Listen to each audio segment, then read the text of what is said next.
I stood in my studio, brush poised over canvas, as another voicemail from my mother played through the speakers. Sophia, darling, you really must attend the opening. The Winston Museum is the biggest thing to happen to this family since your great-grandfather founded Winston Industries. Your brother has worked so hard to make this happen. I let her voice fade into background noise, focusing instead on the interplay of light and shadow in my latest piece. The irony wasn't lost on me. My family was about to open a $100 million art museum while still considering me the family disappointment for choosing to become an artist. Growing up as Sophia Winston meant carrying the weight of generations of industrial success on your shoulders. My great-grandfather built Winston Industries from nothing. My grandfather expanded it across continents, and my father transformed it into a global powerhouse. Then came my brother, Michael, the golden child who would shepherd the family legacy into the modern era. And me? I was the rebel who chose paintbrushes over profit margins. Art won't pay the bills, Sophia, my father would say, his voice heavy with disappointment. It's a hobby, not a career. The memory of that conversation still stung, even now, 10 years later. I had just graduated from high school, portfolio in hand, acceptance letter to the prestigious Art Institute clutched like a lifeline. I got a full scholarship, I had argued, trying to make them understand. They only accept 12 students a year. My mother had dabbed at her eyes with an embroidered handkerchief. Darling, think about your future, the family name. Michael is already at Harvard Business School, following the path laid out for him. I am thinking about my future, I'd insisted. My art is everything to me. My father's response was cold, final. Then pursue it without our support. We won't fund this. Rebellion. I left that night with nothing but my savings, art supplies, and an unshakable determination to prove them wrong. For years, I lived in a tiny apartment, working as a waitress during the day and painting through the night. My family's disappointment followed me like a shadow, manifesting in subtle digs at mandatory holiday gatherings. Still dabbling with your little paintings? Aunt Margaret would ask, voice dripping with false sympathy. You know, we're always hiring in the mailroom, Michael would offer, his generosity a thinly veiled insult. What they didn't know was that I had found my own path to success. Under the pseudonym Southwest Blake, my work had begun gaining recognition in the art world. It started small, a few pieces in local galleries, then larger shows in prestigious venues. Critics praised the depth of emotion, the innovative techniques, the raw honesty of my work. Meanwhile, my family remained blissfully unaware, too caught up in their own world of corporate acquisitions and profit margins to notice the rising star in the art world who shared their DNA. Even when my pieces started selling for 6 figures, they still saw me as the wayward daughter working in a coffee shop to support her hobby. The ultimate irony came 3 months ago. Michael, now CEO of Winston Industries, decided to establish the family's legacy in the art world. The Winston Museum would be a testament to their cultural sophistication, housing one of the most expensive private collections ever assembled. We've acquired some extraordinary pieces, Michael boasted at the last family dinner I attended, including several by that reclusive artist, Southwest Blake. The art world is obsessed with them. I nearly choked on my wine. Really? How interesting. Yes, though they're frightfully expensive, my mother added. Michael paid $8 million for just one painting. Can you imagine? I could imagine quite well, considering I was the one who had painted it. If only you had their talent, Sophia, my father sighed. Then your artistic pursuits might have amounted to something. I excused myself early that night, claiming a shift at the coffee shop. In reality, I had to finish a commission piece that would sell for more than Michael's yearly salary. The secret of Southwest Blake's identity had become my armor, protecting me from their judgment while allowing me to build my own empire in plain sight. Now, standing in my real studio, not the small space my family thought I rented, but a converted warehouse in the city's arts district, I surveyed my latest works. Tomorrow they would all be unveiled as the centerpiece of the Winston Museum's opening gala. Every single piece in the modern wing bore my signature, though my family had yet to make the connection. My phone buzzed again. Another message from the museum's curator, Isabella Torres.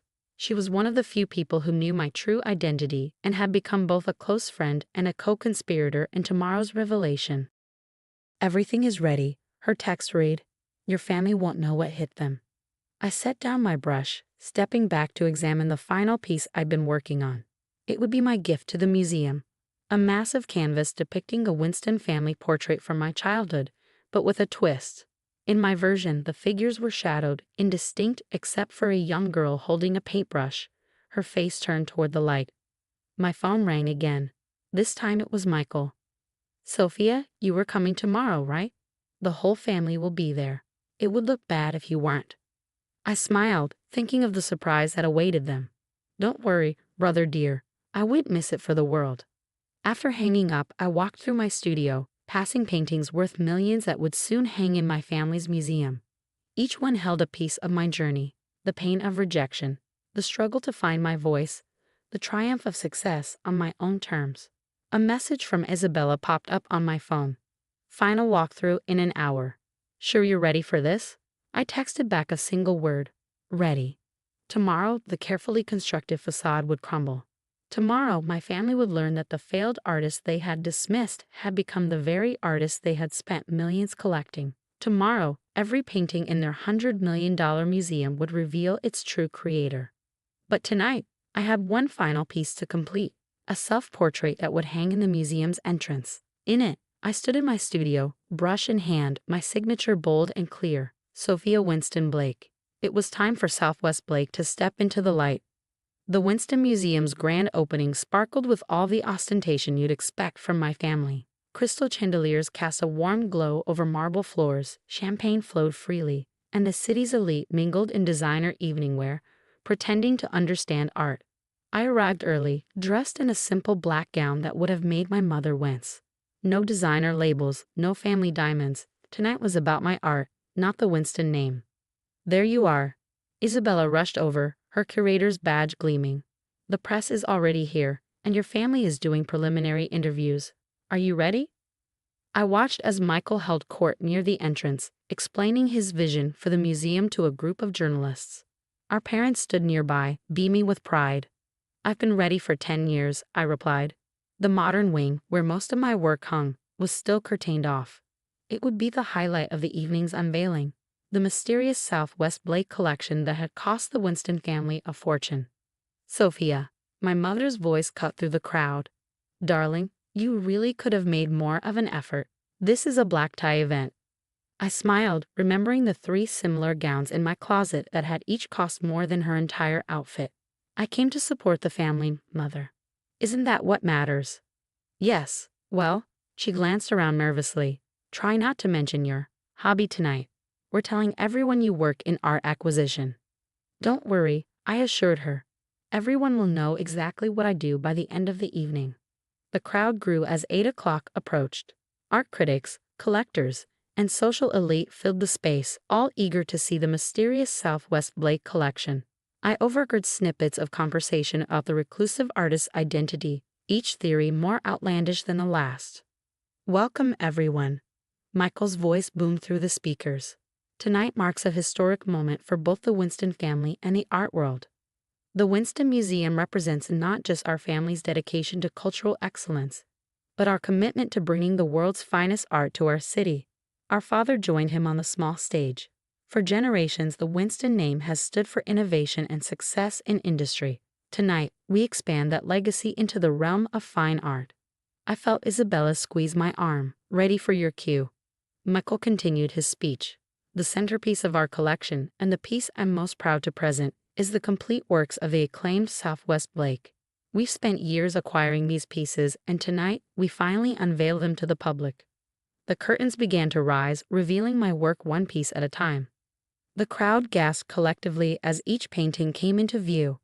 I heard critics murmuring in appreciation, collectors discussing the millions they'd offered for similar pieces. "These works," Michael gestured grandly, "represent the largest private collection of Southwest Blake's art in the world. Their unique vision, their masterful technique, it's an honor to provide them a permanent home."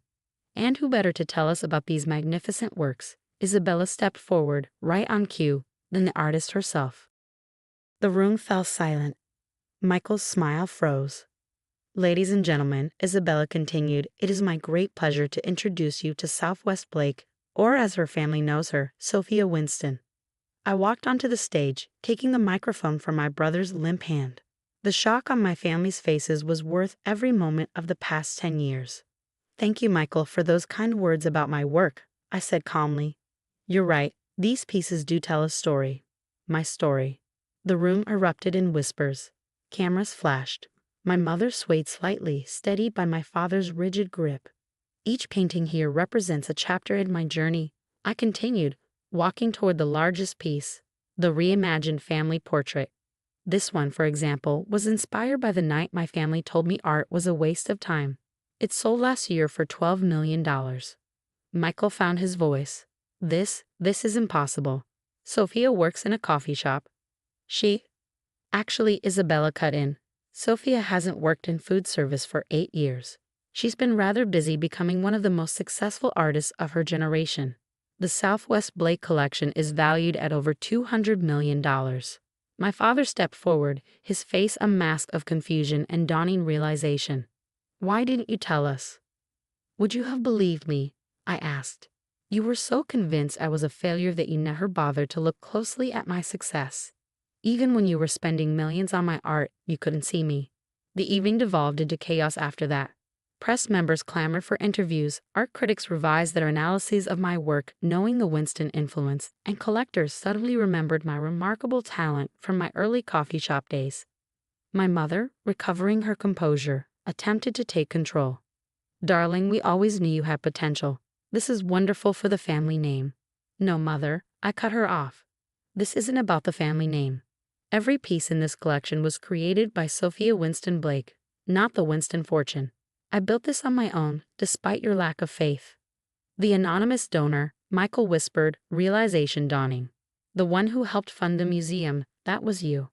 I nodded. Consider it my gift to the family, a reminder that success doesn't always wear a business suit. In the weeks that followed, the art world buzzed with the revelation of Southwest Blake's identity.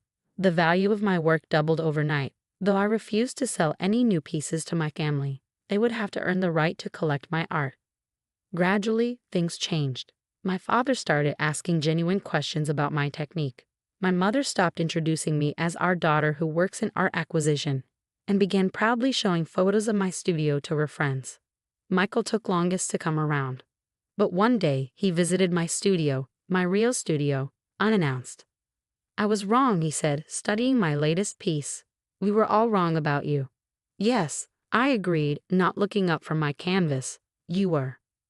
The thing is, he continued, I never really looked at art before. Not properly, but your pieces, they tell stories. Important ones. I finally turned to face him. Every artist tells stories, Michael. You just have to be willing to listen. He nodded slowly. I'm listening now. Today, the Winston Museum still stands as one of the city's premier art institutions. My work fills its modern wing, each piece a testament to the power of following your own path. The family portrait hangs in the entrance, reminding visitors that sometimes the black sheep of the family might just be creating a masterpiece. When young artists ask me about success, I tell them the truth. Talent matters, hard work matters, but believing in yourself when no one else does, that matters most of all.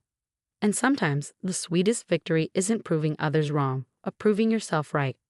As for my family, they finally learned to see me, not as the failed artist or the rebellious daughter, but as Sophia Winston Blake, the artist who turned their $100 million museum into a priceless collection with a single signature.